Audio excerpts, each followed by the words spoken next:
MS Word Tutorial Interim Text Class 4। এই ক্লাসে আমরা Microsoft Office Word 2010 interim text নিয়ে আলোচনা করব। আমি মনে করি মাইক্রোসফট অফিস ওয়ার্ড আপনি প্রথম শুরু করছেন, অতএব ইন্টারিম টেক্সট সম্পর্কে আপনার জানা উচিত। প্রথমেই আমরা দেখে নিব এই ক্লাসের টপিকগুলোর তালিকা। Step 1 text insertion point, step 2 document area, step 3 subscribe now. অতএব কম্পিউটার স্ক্রিন থেকে সরাসরি MS ওয়ার্ড ইন্টারিম টেক্সট নিয়ে আলোচনা করি এবং ভিডিওটি শেষ পর্যন্ত দেখার অনুরোধ রইল।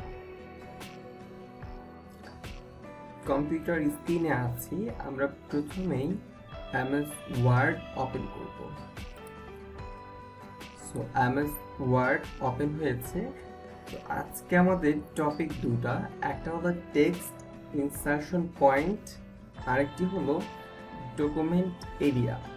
প্রথমে আমরা জানবো টেক্সট ইনসারশন পয়েন্ট কি, এটার কাজ কি, কোনটাকে বলা হয়। সো দেখতেই পাচ্ছেন এই যে এটা যেটা আসলে মানে সিগন্যাল দিচ্ছে। এটাকে অনেকেই বলে কার্সর, অনেকেই কার্সর বলে, আবার অনেকেই এটার প্রকৃতপক্ষে নামটা হচ্ছে টেক্সট ইনসারশন পয়েন্ট, অনেকে কার্সর বলে থাকে। হ্যাঁ, তো সেই ক্ষেত্রে প্রকৃত রিয়েল নামটা অনেকেই জানে না, সেটা হলো টেক্সট ইনসারশন পয়েন্ট। হ্যাঁ, আপনি যদি ভালো কাজ শিখতে আগ্রহী হয়ে থাকেন, ভালো কাজ শিখতে চান, সেক্ষেত্রে আপনার রিয়েল নামটা জানা অবশ্যই উচিত। তো এটাকে বলা হয় টেক্সট ইনসারশন পয়েন্ট, এবং যে এরিয়াটা দেখতে পাচ্ছেন সেটাকে বলা হয় ডকুমেন্ট এরিয়া।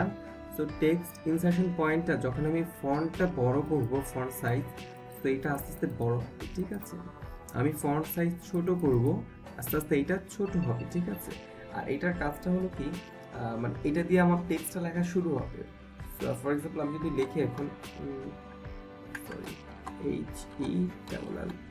হ্যালো, তো এইটা এখান থেকে শুরু হলো, বাট এটা যদি আমি এখান থেকে শুরু করি, সো এখান থেকে এটা হয়ে গেল, ঠিক আছে।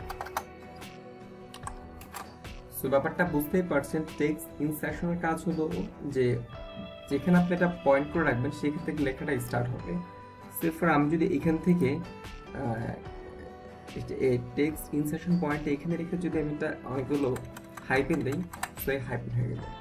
এইটার কাজটা হলো এটা যেখানেই রাখবেন আপনি সেখান থেকে এটা লেখা স্টার্ট করবে, মানে টেক্সট লেখা স্টার্ট করবে, মানে টাইপিং স্টার্ট করবে। সো এটা আপনি এখানে রাখেন, তো এখান থেকে লেখাটা স্টার্ট হবে।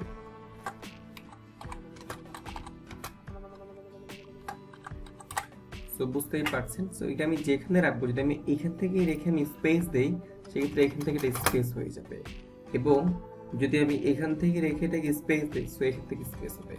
মানে আমি এক কথায় বলতে চাচ্ছি যে টেক্সট ইনসারশন পয়েন্টের কাজ হলো যেখানে আপনি এটা পয়েন্ট করে রাখবেন সেখান থেকেই লেখা স্টার্ট হবে, সেখান থেকেই লেখা ডিলিট হবে। সো আই থিঙ্ক আপনি বিষয়টা বুঝতে পেরেছেন। আর ডকুমেন্ট এরিয়াটা হচ্ছে যে এই এরিয়ার মধ্যে আপনি যত লেখালেখির কাজ আছে, যত ডিজাইনের কাজ আছে, সব আপনি এই এরিয়ার মধ্যেই করবেন, ঠিক আছে। আই থিঙ্ক আপনারা বুঝতে পেরেছেন টেক্সট ইনসারশন পয়েন্টের কাজ কি, এবং এটা কিভাবে কাজ করে। তারপর ডকুমেন্ট এরিয়া কি, ডকুমেন্ট এরিয়াতে আসলে কি কাজ করে। সো বেসিক্যালি ডকুমেন্ট এরিয়াতে ডকুমেন্ট মানে তৈরি করে, ঠিক আছে। এটার বাইরে কোনো ডকুমেন্ট যাবে না, ঠিক আছে। এটাকে জুম করে ছোট করা যায়, এটাকে আবার জুম করে বড় করা যায়, ঠিক আছে। সো আই থিঙ্ক বুঝতে পেরেছেন। সো নেক্সট ক্লাসে অন্যান্য টপিক নিয়ে আলোচনা হবে। আজকের ক্লাস এই পর্যন্ত। আশা করি এই ভিডিও থেকে আপনি জানতে পেরেছেন Microsoft Office Word interim text. যদি ভিডিওটি আপনার উপকারে এসে থাকে, সাবস্ক্রাইব করুন এবং একটি লাইক দিন। ধন্যবাদ আপনাকে।